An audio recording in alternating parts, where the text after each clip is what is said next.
Hey, how you doing? It's Concrete. First, right off the bat, wanted to thank everybody that went ahead and went to my silly website and filled out the poll on the Vape Train flavors. They actually wanted to see a review, so thank you. I'm going to go ahead and leave that open for at least a couple more days just to get all the results in. But if you wanted to go there, I will leave a link to the description for that poll so you can, in fact, tell me what to do with my life. So today I took a couple of the ones that had been sort of high scoring so far, and I figured I was going to cover anyway, stuff that I've been working on for a while. I'm going to go over Vape Train's Biscuit Base, their Apollo Feijoa, and their Fizzy Sherbet. Standard disclaimer applies here. These were sent to me for the purposes of review. There's no editorial input on there, and there isn't any additional compensation. Although, if you're listening, hit a brother up. Starting out, I have Vape Train's Biscuit Base. So just by way of warning, this one was a little weird for me. I'm not quite sure what's going on here. So, biscuit, right? It's the same thing as Inawera biscuit. It's the same thing as Jungle Flavors biscuit or the new Capella Silverline biscuit. It's all that kind of digestive or tea biscuit kind of flavor. So kind of more like a cookie, but I'm just going to say it, not a particularly good cookie. It does seem to be a common vaping thing. So this is definitely in that same kind of profile. It's that same kind of sort of drier, crunchier, not super sweet kind of biscuit flavor. I think that this varies a little bit from Inawera's. So Inawera for me is a little bit more buttery, and it has that gamma octolone kind of coconut nonsense going on, if you're sensitive to that at all. This doesn't have the coconut, but I also don't feel like it's sort of as buttery and rich and sweet. You see Inawera biscuit being hacked into a lot of applications like pie crusts and stuff like that. And this just doesn't have that buttery richness to it. And honestly, it comes off a little bit dry, a little bit bland, I almost want to say. The one thing this does that's sort of a little bit more interesting than the Inawera, the actual flavor is a little bit darker, and not even necessarily darker as in they cooked the biscuit for longer, but darker in that it feels like it has a slightly more substantial kind of grain base to it. Instead of just being plain white flour, it tastes almost kind of multi-grain. It has almost an oat or a cracked wheat vibe. In general, it isn't as rich, but it also isn't as bright. So it's an interesting comparison. So you're following me so far. That part makes sense. Now you get to actually working with it. So it smells pretty aggressive, in the bottle, right? It smells hey, it's going to be strong, it's going to be potent, there's going to be actual bakery texture. It doesn't really work like that for me, honestly. There isn't much flavor to this, which is kind of weird. I tried it at 1% and 4% and 8%, and I've let those steep for quite a while too. So it's not like it's going to magically deepen out or anything. It's just a very light flavor, and it doesn't have any actual texture to it. I get that we're vaping and we're not actually tasting anything, but this works a lot more like vaping the way that Inawera biscuit smells, rather than vaping an actual biscuit or cookie. It's just it's like the ghost of a biscuit flavor, and you're just putting it straight in your mouth hole. I think the textural part of this is probably the most jarring for me, because like I said, it definitely smells like you're going to get some texture, but I just don't get any texture. What I do get, instead of crunchy or buttery or grainy or anything that you'd usually get there, it just seems kind of dry, which is interesting. And then when you start to crank this up to kind of find the flavor in it, see if you can hit a point where everything kind of mushes together, it actually reminds you of a single flavor biscuit. It has this really weird kind of chemical note on the back end, and I have vaped a lot of really garbage cherry flavors, and it really reminds me of that kind of off-gassing plastic note that you get in cherry flavors. It doesn't seem like it's attached to any fruit or anything. It's just that off note, and it's there. I think it's bearable at lower percentages, But anytime you start to get up around like 4%, like it just gets kind of gnarly. And it starts out pretty strong. It steeps out a little bit. But even after like 2 months, I was still getting some of that plasticky note. With all that said, I'm not going to call this a bad flavor so much as kind of a weird flavor. I think if the intent was biscuit base, like this is the base you could use to build, flavor on top, juice on top of, it doesn't really do that. I would keep it more in sort of an accent role, sort of doing some flavor bending on existing like bakery bases. I feel like if you mix some of this with unreleased biscuit, it does darken it up a little bit. It adds maybe a little bit more realism. You could probably put in like a cake base that doesn't actually have like a whole lot of texture, like something like the newer Flavor West cakes. And it'd give it a little bit more presence, a little bit more body. I feel like it does have that drying effect, and it should give you like an opportunity to do a little bit more layering because you're drying out that kind of bakery base layer to it. In that application, I'd keep it fairly low, 1 to 2%, maybe. Try to avoid that weird plasticky note, but I definitely would not suggest using this as a primary flavor. Next, I have Vape Train's Apollo Feijoa. I feel like I need to confess that I had no idea what a Feijoa was before this flavor showed up, and I had to start Googling the damn thing. I don't know what it's supposed to taste like in real life. I couldn't tell you anything about the varietals of Feijoa, or even if I'm pronouncing it correctly, but here we are. When I vape this, what I do get is sort of an interesting, underripe, slightly astringent, like Bartlett pear, but it has really cool, like, accents to it. So the actual base of the flavor reminds me a lot of a more generic, like, apple or pear juice. Like, when you see the Juicy Juice, like, commercials for kids and stuff, where the big selling point is it's 100% juice and it's full of, like, non-offensive filler juice. Like, that's what the actual body of this tastes like to me. It's sweet, maybe kind of apple-ish, relatively juicy, but there just isn't like a whole lot going on there. It's more just sort of the base to start doing weird stuff off of.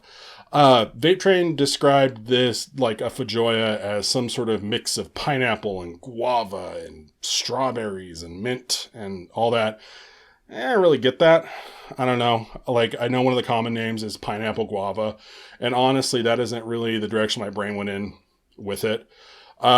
You have that juicier pear base, and then I also get some pretty distinct tartness, and that tartness really reminds me of, yes, pineapple, but almost like a passion fruit, kind of like fruit tartness. And it's a little throaty because of that, I want to say.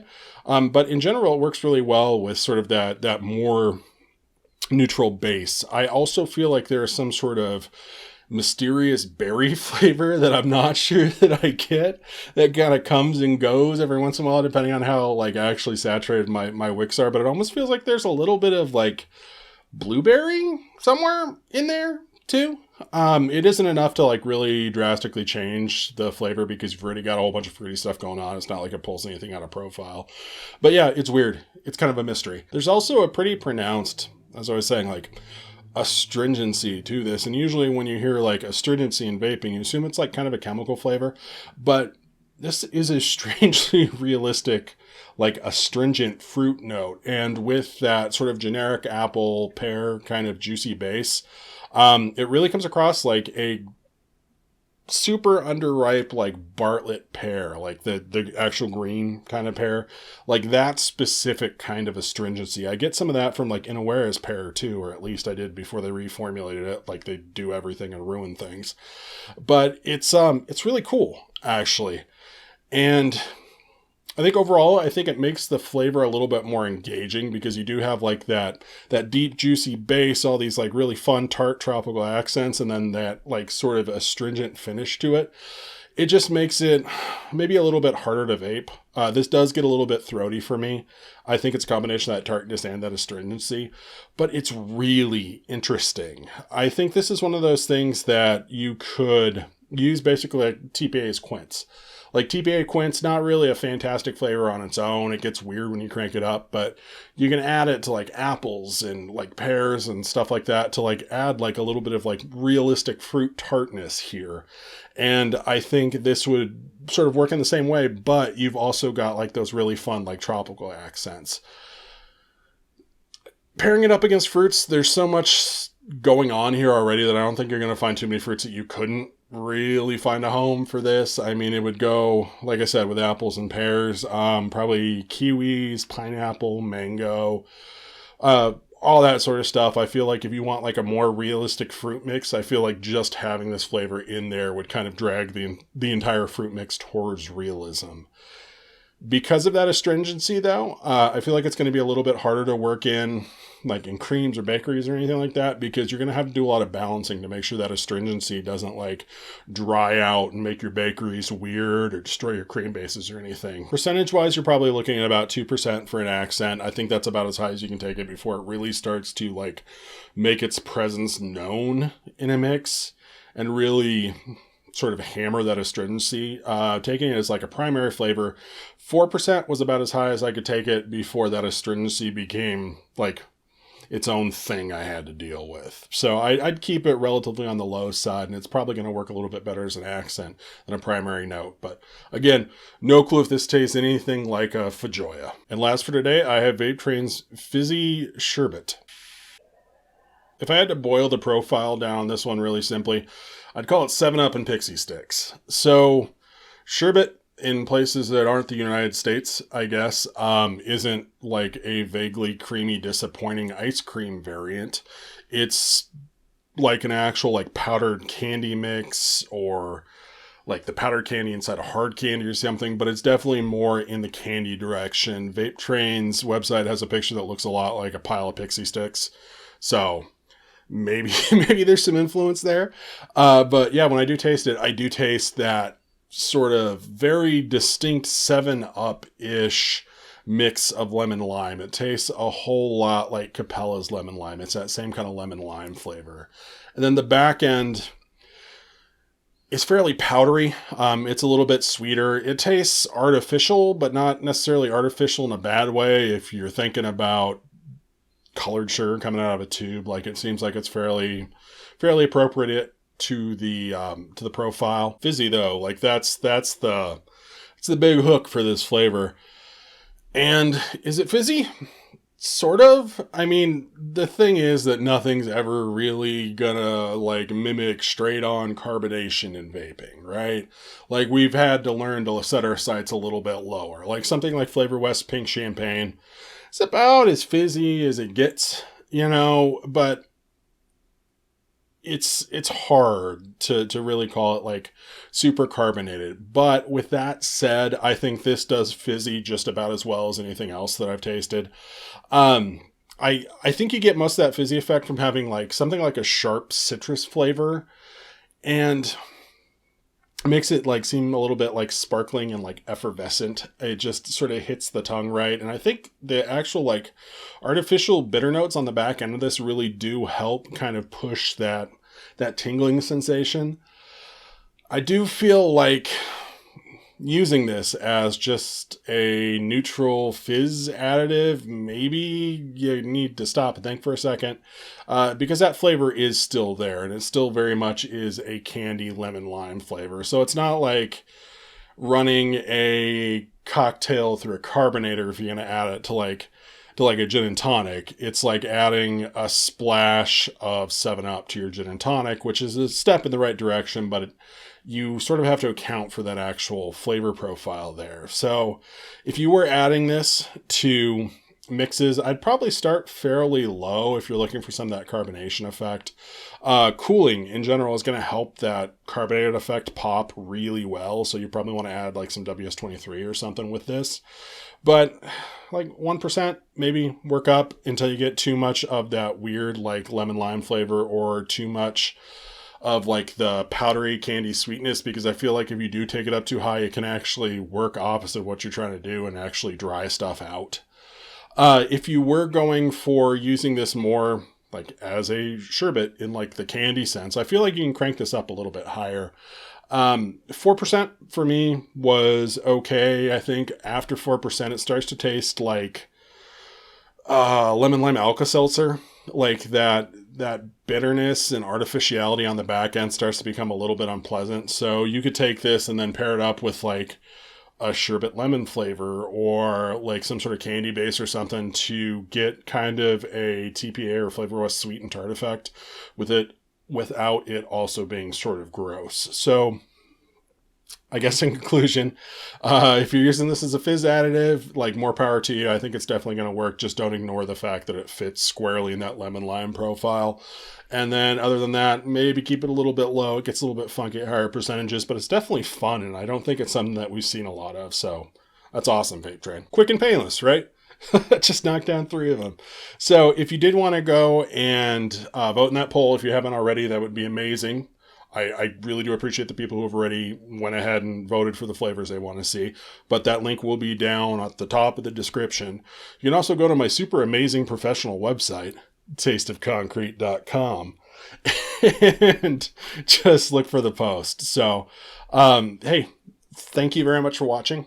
I do appreciate it. I'll catch you later.